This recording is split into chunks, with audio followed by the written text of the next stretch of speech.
एक आदर्श स्थिति को और व्यावहारिक स्थिति को अलग अलग करके देखा जाए तो क्या मंजीव सिंह पुरी साहब डोनाल्ड ट्रंप चुनौतियों को प्रीएम्प्ट करने में, अच्छे से पढ़ पाने में क्या कामयाब रहे हैं और उन्होंने एक स्क्रिप्ट वाकई पहले से एक फुल प्रूफ स्क्रिप्ट लिख ली है? देखिए, फुल प्रूफ मुझे पता नहीं, लेकिन स्क्रिप्ट उन्होंने जरूर लिखी हुई थी, क्योंकि उनको भी ये पता था कि आक्रोश है सोसाइटी में and there are a number of issues. और ये वैसी स्थिति नहीं है जैसी कि ये सन 2020 के शुरुआत में थी, जबकि सब लग रहा था कि डोनाल्ड ट्रंप और उसके अलावा और कोई नहीं हो सकता। और इसमें कोरोना वायरस का बहुत बड़ा हिस्सा रहा है। कोरोना वायरस और जो इकोनॉमी टैंक हुई है, इन सब चीजों का बहुत बड़ा मुद्दा रहा। इसलिए उन्होंने बहुत समय से वो ये mail in ballots, early balloting वगैरह के बारे में इश्यूज रेज कर रहे हैं। अभी आपके यहाँ जो डिस्कशन चल रही है, देखिए कौन सी राजनीति बेटर है, कौन सी डेमोक्रेसी बेटर है, ये तो एवोल्यूशनरी मैटर और ये चलता रहेगा। लेकिन अमेरिका का जो सिस्टम है, और वो भी लेट डाउन सिस्टम नहीं, क्योंकि ये चीज बहुत पुरानी है, ज्यादा चीजें उस समय सोची नहीं थी। जैसे मैंने आपको पहले कहा कि 3 बार सन 1800 में ये मुद्दे आए, उस समय कांग्रेस ने सॉल्व किए।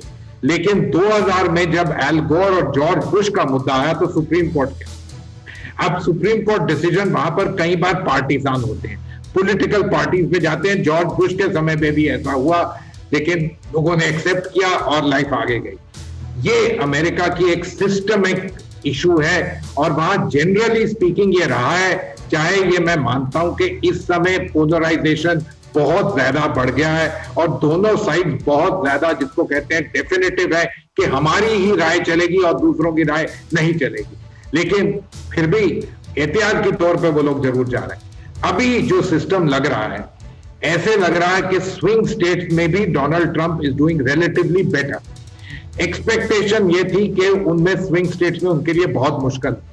अब we are down to counting mail in ballots. Joe Biden would have very much like कि ये बिना counting of mail in ballots ही उनकी तरफ जाता। सो ये सिचुएशन काफी टेंस है और डिफिकल्ट है, और जो कोर्ट है वो निर्णय लेगा। अब मैं आपको जरा just I want to draw your attention कि सन 2000 में जो कोर्ट था, उसने डिसीजन इस मुद्दे पे नहीं लिया कि क्या चीज बहुत फेयर। उसने कहा कि एक्सीजेंसी डिमांड के 7 दिसंबर, उस समय 7 दिसंबर था, 7 December is the day when the electoral college must meet. Therefore जो जैसी स्थिति है उसको डिक्लेयर कर दी जाए।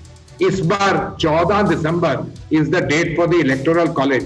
So the US Supreme Court can, for a variety of reasons, even though these reasons जिसको कहते हैं पार्टीसान है, पार्टी पॉलिटिकल है, take the decision based on Manjeev Singh Puri साहब, एक बात जो आपने कही उसका मैं निहितार्थ समझना चाहता हूं। आपने कहा कि पहले अगर मामला कोर्ट तक गया तो कोर्ट ने जो व्यवस्था दी उसको आखिरकार स्वीकार कर जिंदगी को आगे बढ़ाया गया, और इस बार आप कह रहे हैं कि मामला बहुत पोलराइज्ड है, ये जो लाइन ऑफ डिमार्केशन है बहुत क्लियर कट खिंची हुई है। बहुत संक्षेप में आपसे समझना चाहता हूं कि क्या आपको ये भी दिख रहा है कि कोर्ट के बाद भी फुल स्टॉप नहीं है?